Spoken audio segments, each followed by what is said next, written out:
Hi అండి, welcome my to channel.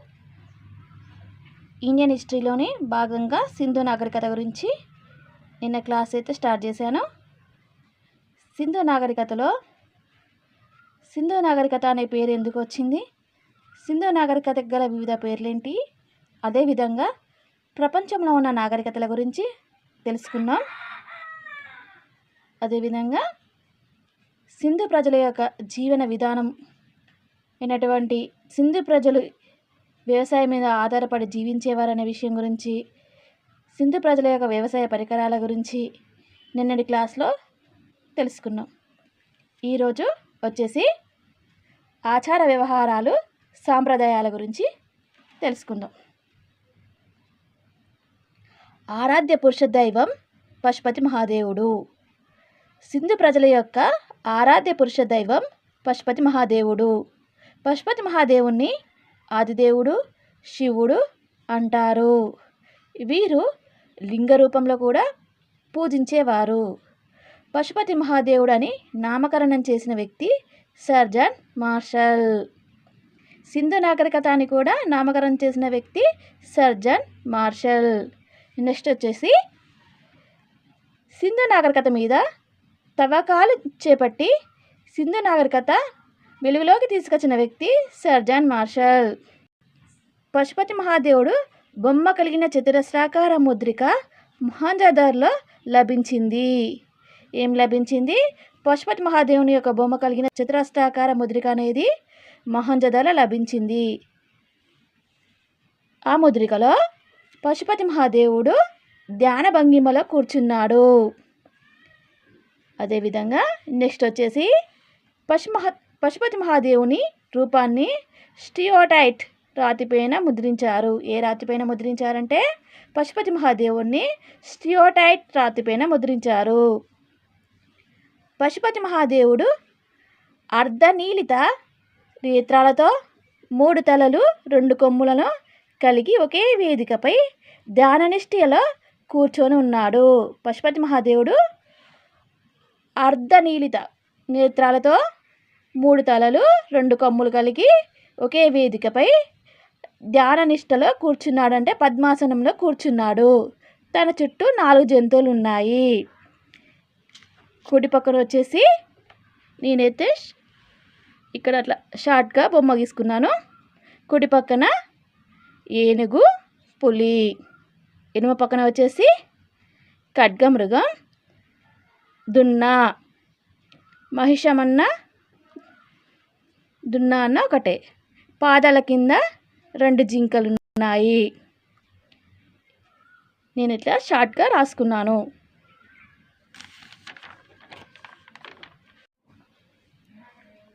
Next వచ్చేసి సింధు ప్రజల ఆరాధ్య శ్రీదైవం అమ్మ తల్లి. సింధు ప్రజల ఆరాధ్య జంతువు మూపురంగల ఎద్దు. అదేవిధంగా ఆరాధ్య పక్షి పావురం. వృక్షం ఏంటిదంటే రావి చెట్టు. అప్పుడు మతాలు లేవు, ప్రకృతిని పూజించేవారు, పాములను కూడా పూజించేవారు.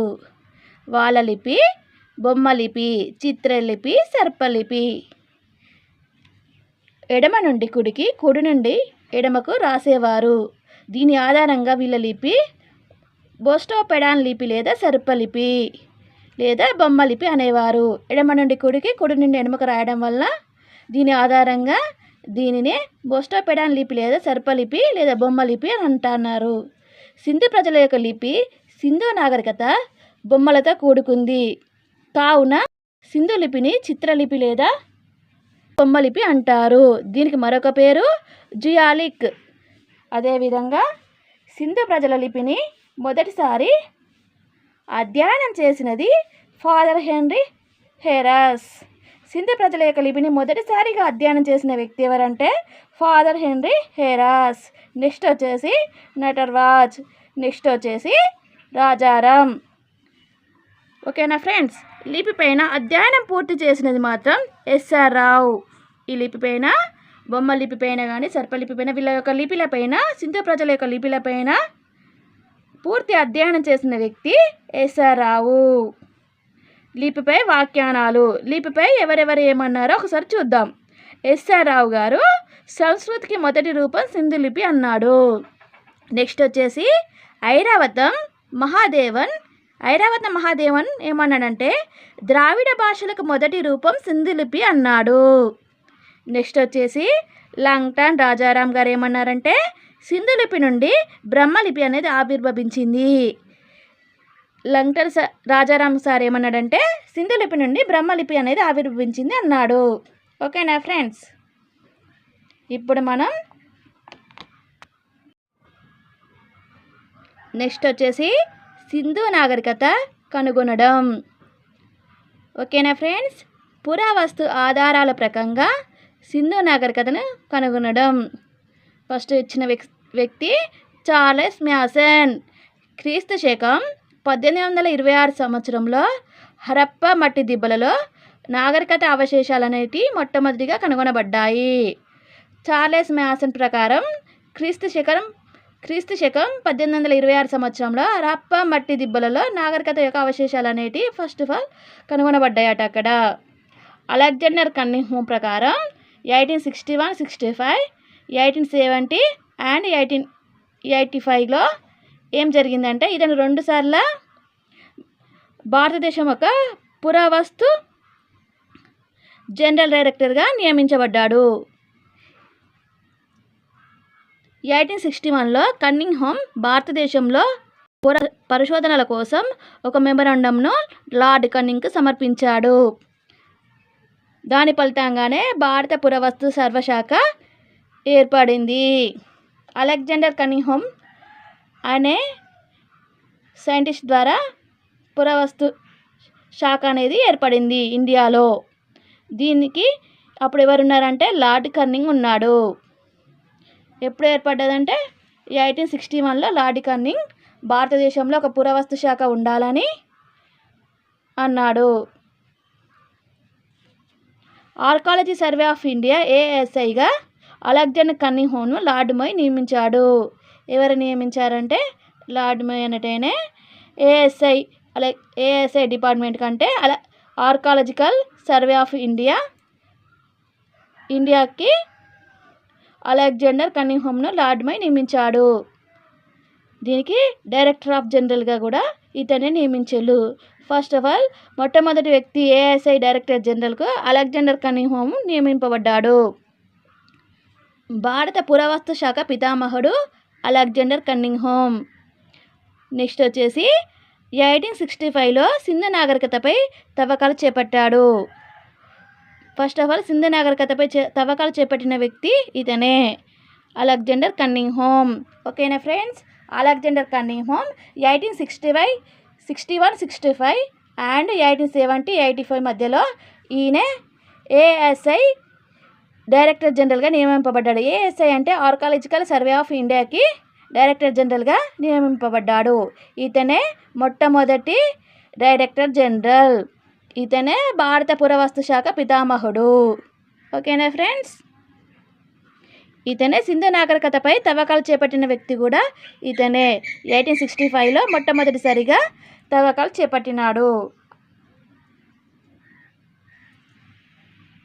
అదేవిధంగా ఫ్రెండ్స్ సర్ జాన్ మార్షల్, ఇతని కాలం వచ్చేసి 1902 నుంచి 1928 పీరియడ్లో ఇతను కూడా ఆర్కాలజీ సర్వే ఆఫ్ ఇండియాకి డైరెక్టర్ జనరల్గా నియమింపబడ్డాడు. ఎవరి పీరియడ్లో ఇతను లార్డ్ కార్జన్ కాలంలో. అదేవిధంగా 1920-21 వాయువ్య ప్రాంతంలో తవ్వకాలను చేపట్టి సింధు నాగరికతను కనుగొన్నాడు. ఇతని కాలంలోనే సింధు నాగరికత అనేది వెలువడింది. నామకరణం చేసింది కూడా ఇతనే సింధు నాగరికత అని. ఇతని ఆధ్వర్యంలో పనిచేసిన ఇతర పురావస్తు శాస్త్రవేత్తలు ఎవరెవరంటే RD Banerjee, MS Vats, KN Dikshit, Dayaram Sahni, NG Majumdar. Sir John Marshall పర్యవేక్షణలో తవ్వకాలు జరిపి హరప్పా నగరాన్ని కనుగొన్నది దయారాం సహాని. ఎప్పుడది 1921లో. ఓకేనా ఫ్రెండ్స్, డిపి అగర్వాల్ ప్రకారం సింధు ప్రజల యొక్క సమాజాన్ని ఎవరు పరిపాలించారంటే వర్తకులు పరిపాలించారు. నెక్స్ట్ వచ్చేసి ఫ్రెండ్స్ నాగరికత నిర్మాతలు. మనం ఇప్పుడు సింధు ప్రజలు ఏ జాతుల నుంచి వచ్చిందో తెలుసుకుందాం. ఈ నాగరికతలో వివిధ జాతులు కలిసి నివసించేవారు. ముఖ్యంగా 4 జతల ప్రజలు ఇక్కడ కనిపిస్తారు. సింధు ప్రజల సంస్కృతిని కాస్మోపాలిటన్ సంస్కృతి అని అంటారు. అంటే మిశ్రమ సంస్కృతి అని అర్థం. ఇక్కడున్న 4 జాతుల గురించి తెలుసుకుందాం. ఒకటి వచ్చేసి ప్రోటో ఆస్ట్రలాయిడ్ జాతి. ఇది కాంస్యంతో చేసిన నాట్యగత విగ్రహం. మనకి ఎట్లా తెలిసిందంటే కాంస్యంతో చేసిన నాట్యగత విగ్రహం అనేది మొహంజదారోలో దొరికింది. అందువల్లనే మనకు ఇది ప్రోటో ఆస్ట్రలాయిడ్ జాతి వారు అని తెలిసింది. నెక్స్ట్ వచ్చేసి మాంగోలాయిడ్ జాతి. సింధు ప్రజలు మాంగోలాయిడ్ జాతికి చెందినవారు మనకి ఎట్లా తెలిసిందంటే గడ్డపు మనిషి బొమ్మ దొరికింది. గడ్డమున్న మనిషి బొమ్మ దొరికింది, అది కూడా మొహంజదారోలో. నెక్స్ట్ వచ్చేసి ఆల్పినాయిడ్ జాతి. సింధు ప్రజలు ఆల్పినాయిడ్ జాతి చెందినవారని మనకి ఏ విధంగా తెలిసిందంటే పురావస్తు తవ్వకాలలో మనకి వీళ్ళు ఆల్పినాయిడ్ జాతికి చెందినవారని తెలిసింది. నెక్స్ట్ వచ్చేసి ఫ్రెండ్స్ మెడిటేరియన్ జాతి. వీరినే సింధు నాగరికత నిర్మాతలని కూడా చరిత్రకారులు పిలుస్తారు. ఎందుకంటే వీరు ద్రావిడ భాషను మాట్లాడేవారట. ఎవరు? మెడిటేరియన్ జాతి వారు. ఈ 4 జాతుల ప్రజలు సింధు నాగరికతలో ఉండేవారని మనకి ఇక్కడ తెలుస్తుంది. అదేవిధంగా వీళ్ళ నగర నిర్మాణం గురించి తెలుసుకుందాం. దక్షిణాసియాలోనే తొలి పట్టణ నాగరికత సింధు నాగరికత. దక్షిణాసియాలో తొలి పట్టణ నాగరికత సింధు నాగరికత. వీళ్ళు ఇళ్లను గ్రిడ్ వ్యవస్థ ఆధారంగా నిర్మించేవారు. నగరంలోని ప్రధాన వీధులు, ఉపవీధులు ఒకదానికొకటి క్రమ పద్ధతిలో ఖండించుకొని నగరాన్ని దీర్ఘచతురస్రాకార విభాగాలుగా విభజించే వ్యవస్థనే గ్రిడ్ వ్యవస్థ అంటారు. ఓకేనా ఫ్రెండ్స్? ఇండ్లను గ్రిడ్ వ్యవస్థ ఆధారంగా నిర్మించేవారట.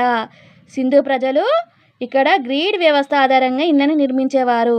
నగరంలోని ప్రధాన వీధులు అండ్ ఉపవీధులను కూడా ఒకదానికొకటి క్రమ పద్ధతిలో ఖండించుకొని నగరాన్ని నిర్మించారు. ఏ విధంగా అంటే దీర్ఘచతురస్రాకారం ఉండే విధంగా వాళ్ళు విభజిస్తూ గ్రిడ్ వ్యవస్థను నిర్మించేవారు.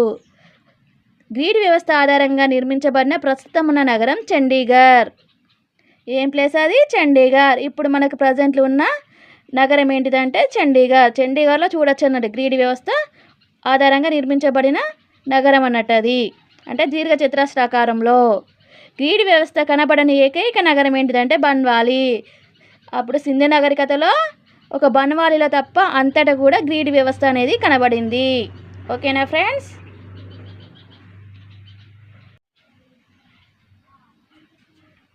ప్రధాన వీధులు నిర్మాణం పొడుగ్గా పెద్దగా ఉత్తరం నుండి దక్షిణం వైపు చిన్న వీధులు పశ్చిమ నుండి తూర్పుకు ఉంటాయి. తూర్పు వీధిని రాజవీధిగా అనేవారు. అక్కడ ఉండే ప్రధాన వీధుల నిర్మాణం అనేటిది పెద్దగా పొడుగ్గా ఉండేది. ఉత్తరం నుండి దక్షిణం వైపు ఉండేది.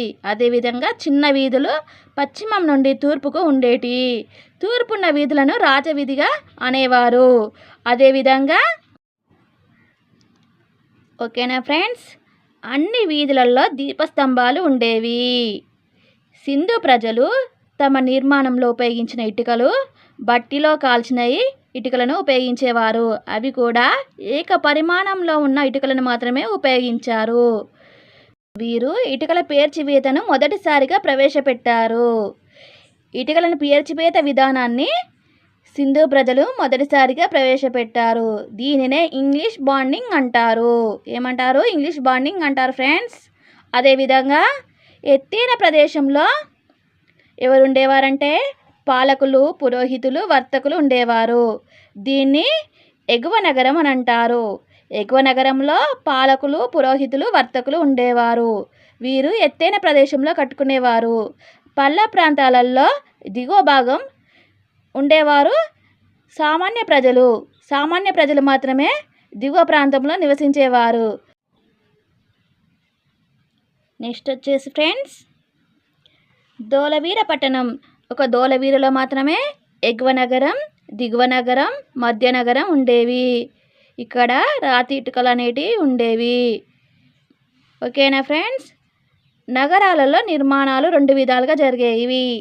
ఇక్కడ 2 విధాలుగా నిర్మాణాలు అనేటివి జరిగేవి. ఒకటి వచ్చేసి పౌర నిర్మాణాలు, ఇవి కాల్చిన ఇటుకలతో కట్టేవారు. నివాస గృహాలు, ఇవి ఎండబెట్టిన ఇటుకలతో నిర్మించేవారు. పౌర నిర్మాణాలను కాల్చిన ఇటుకలతో, నివాస గృహాలను ఎండబెట్టిన ఇటుకలతో నిర్మించేవారు.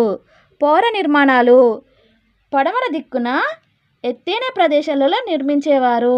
అవి ఏంటి అంటే కోటగోడలు, ధాన్యాగారాలు, స్థానవాటికలు. ఓకేనా ఫ్రెండ్స్? గృహాలను సింధు నది వరదల నుండి కాపాడుకునేందుకు ఎత్తైన ప్రదేశంలో నిర్మించుకునేవారు. ఓకేనా ఫ్రెండ్స్? వీళ్ళు గృహాలనట సింధు నది యొక్క వరద తాకిడి నుంచి కాపాడుకునేందుకు ఎత్తైన ప్రదేశంలో నిర్మించుకునేవారు. అదేవిధంగా ఫ్రెండ్స్,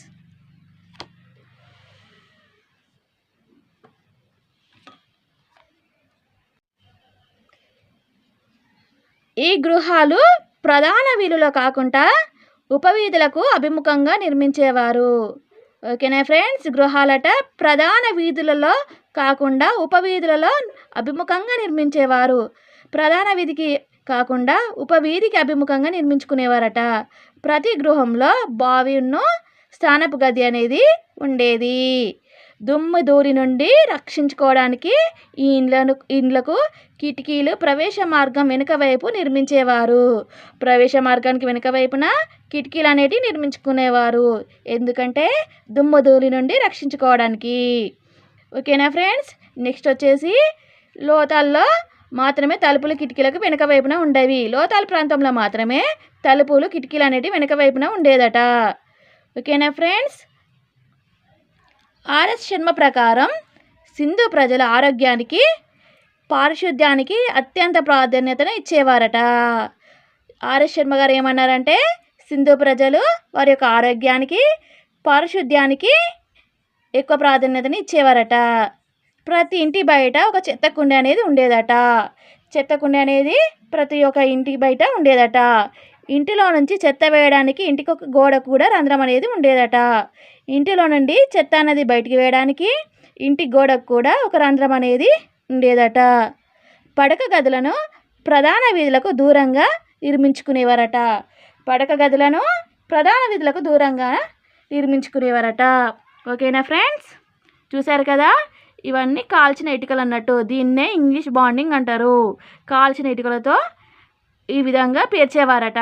అందుకే దీన్ని ఇంగ్లీష్ బాండింగ్ అంటారు. ప్రతి ఇంటికి కూడా స్నానపు గది ప్లస్ నీటి కుళాయి అనేది ఉండేది. అదేవిధంగా రక్షణ కోట అనేది కూడా వాళ్ళు నిర్మించుకున్నారు. ఓకేనా ఫ్రెండ్స్? అదేవిధంగా ప్రధాన వీధులకు ఎక్కడ నిర్మించుకునేవారు? వాళ్ళ పడక గదులను ప్రధాన వీధులకు దూరంగా నిర్మించుకునేవారట.